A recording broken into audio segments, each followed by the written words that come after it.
नीति वचन 13 का 9 पद को यहाँ इस प्रकार से लिखे, नीति वचन 13 का 9 पद।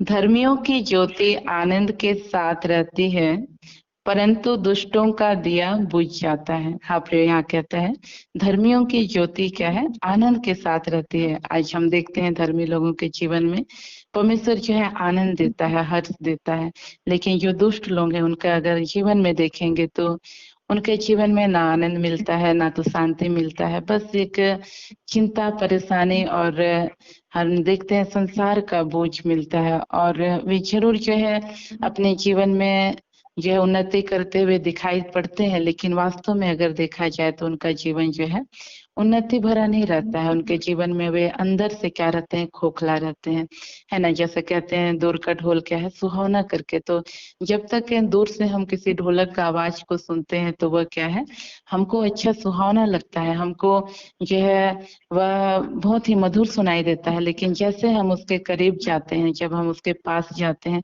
तो उसमें से कर्कश आवाज निकलता है। तो उसी तरह से आज जो लोग प्रभु के पीछे नहीं चलते हैं उनका जीवन बहुत ही सुखमय लगता है।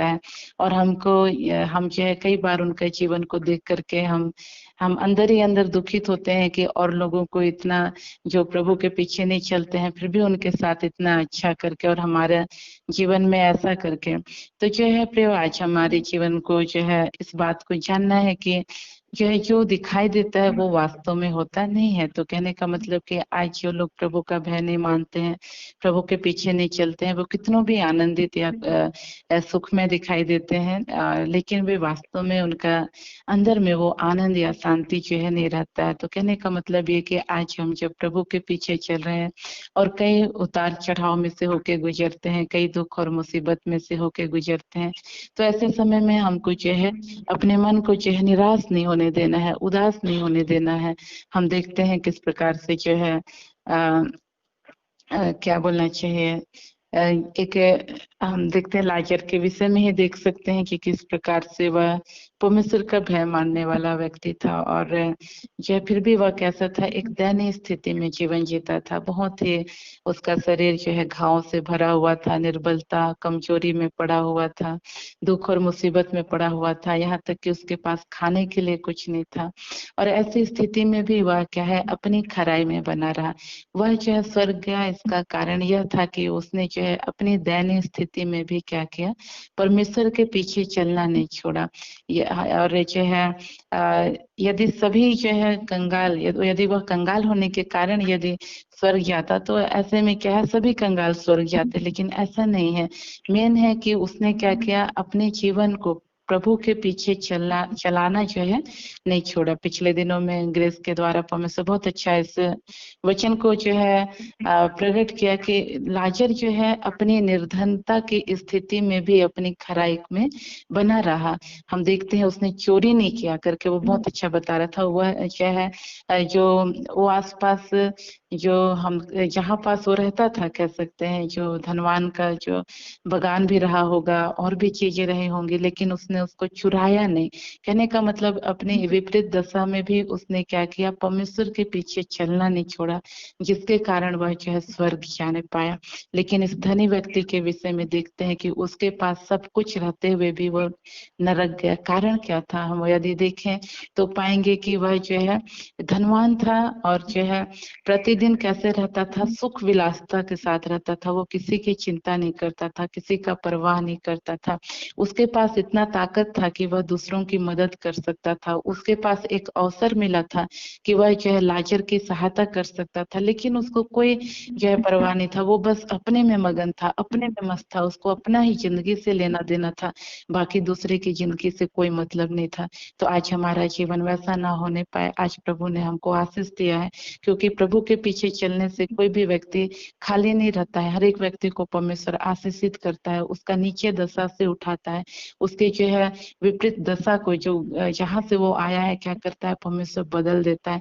जब परमेश्वर हमारे जीवन को एक आशीषित स्थान में रखता है, ऐसे समय में यदि हम सिर्फ अपने में ही खोए रहेंगे, यदि हम अपना बच्चा, अपना परिवार, अपना कामकाज और जो है अपना बस में जो है हम यदि एक स्वार्थी भरा जीवन जिएंगे, तो जो है हमारा अंत भी जो है धनवान के समान हो सकता है। इसलिए आज बहुत जरूरी है कि हम जो है एक दूसरे की परवाह करें, एक दूसरे के लिए चिंता करें। भले आज हम जो है शारीरिक रूप से कुछ नहीं कर सकते हैं, लेकिन यदि हम प्रार्थना में यदि बोझ उठाते हैं एक दूसरे के लिए और एक दूसरे को गवाही बताने के द्वारा या किसी भी रीति से हम एक दूसरे के लिए आशीष बनते हैं, एक दूसरे की परवाह करते हैं, तो परमेश्वर निश्चय जो है हमारे जीवन में जो है अनुग्रह करेगा। और उस दिन जो है जब न्याय किया जाएगा, उस दिन जो है हमारा जो है आदर के साथ जो है हमको ग्रहण करेगा।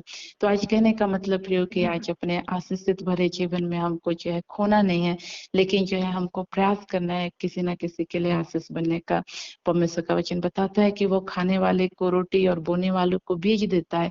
तो जो है प्रियो, परमेश्वर हमारे हाथों को बीज देता है। वो कोई सा भी बीज हो सकता है, प्रार्थना का बीज हो सकता है, आर्थिक रूप से मदद करने का बीज हो सकता है, गवाही देने का बीज हो सकता है, वचन प्रचार करने का बीज हो सकता है। वो कोई सा भी बीज हो सकता है जिसको हमको बोने के लिए परमेश्वर देता है और एक मौका भी देता है। ऐसा नहीं है कि मौका नहीं, हम उस दिन नहीं कर सकते, प्रभु मेरे को तो कोई मिला ही नहीं जिसको मैं जिसके लिए मैं प्रार्थना कर सकता, प्रभु मेरे को तो कोई मिला ही नहीं जिसको मैं वचन बता सकता। ऐसा हम उस दिन नहीं कह सकते। परमेश्वर हमको दिखाएगा, देख मैंने तुम्हारे लिए एक मौका दिया था, एक अवसर दिया था। हम देखते हैं यीशु मसीह ने हम देखते हैं मत्ती में जो है, हम थोड़ा सा देखेंगे मत्ती की किताब, उसका निकालेंगे हम लोग 25 अध्याय, उसका हम देखने पाएंगे 25 का 41 पद से। हम यहाँ कहता है, तब वह बाईं ओर वालों से कहेगा, हे शापित लोगों, मेरे सामने से उस अनंत आग में चले जाओ जो शैतान और उसके दूतों के लिए तैयार की गई है। क्योंकि मैं भूखा था और तुमने मुझे खाने को नहीं दिया, मैं प्यासा था और तुमने मुझे पानी नहीं पिलाया, मैं परदेसी था और तुमने मुझे अपने घर में नहीं ठहराया, मैं नंगा था और तुमने मुझे कपड़े नहीं पहनाए, मैं बीमार और बंदी गृह में था और तुमने मेरी सुधि न ली। तब वे उत्तर देंगे, हे प्रभु, हमने तुझे कब भूखा या प्यासा या परदेसी या नंगा या बीमार या बंदी गृह में देखा और तेरी सेवा टहल न की। तब वह उन्हें उत्तर देगा, मैं तुमसे सच कहता हूँ कि तुमने जो इन छोटे से छोटों में से किसी एक के साथ नहीं किया, वह मेरे साथ भी नहीं किया। और ये अनंत दंड भोगेंगे, परंतु धर्मी अनंत जीवन में प्रवेश करेंगे। यहाँ देखते हैं प्रियो कहता है कि वो लोग सवाल पूछेंगे, प्रभु कब हमने तुझको जो है भूखा देखा या नंगा देखा और तेरी सुधि न ले करके। और हम देखते हैं यीशु मसीह उस समय कहेगा कि ये जो कुछ तुमने छोटे में से किसी एक के साथ नहीं किया, वो मेरे साथ नहीं किया। तो आज जब हम प्रियो प्रभु के लोगों को जरूरत में देखते हैं, तो आज हमको जो उनकी मदद करना बहुत जरूरी है। हमको कभी भी किसी को देख करके अनदेखा नहीं करना है, क्योंकि देख के अनदेखा करना ये बहुत बड़ा जो हमारे लिए समस्या को लेके आएगा। लेकिन यदि हम नहीं जानते हैं, नहीं देखे हैं और वैसे समय में कुछ नहीं कर रहे, तो बात अलग है। लेकिन यहाँ पर कहता है तुमने देखा, कहता है ना, तुमने देखा, मैं मुझको भूखा देखा करके कहता है ना। तो फिर जो है प्रियो, हमको देख के अर्थात जान करके कि उसको जो है प्रभु के लोगों को इस बात की जरूरत है, ऐसा जान करके हमको जो है उनसे मुंह नहीं फेरना है। वो हमारे लिए एक अवसर है, अपने लिए धर्म का बीज बोने का अवसर है। हम देखते हैं परमेश्वर का वचन कहता है अपने लिए धर्म का बीज बो, कहता है। तो परमेश्वर जो है प्रियो हमको अवसर भी देता है और साथ में हमको इतना ताकत भी देता है कि हम उस बीज को बो सकते हैं। तो आज हमको जो है उस बीज को जो है बोने से नहीं रुकना है, क्योंकि बीज है तो फसल है। तो इन सारे वचनों के द्वारा परमेश्वर हम सबको आशीष दे। आप सबको जय मसीह की।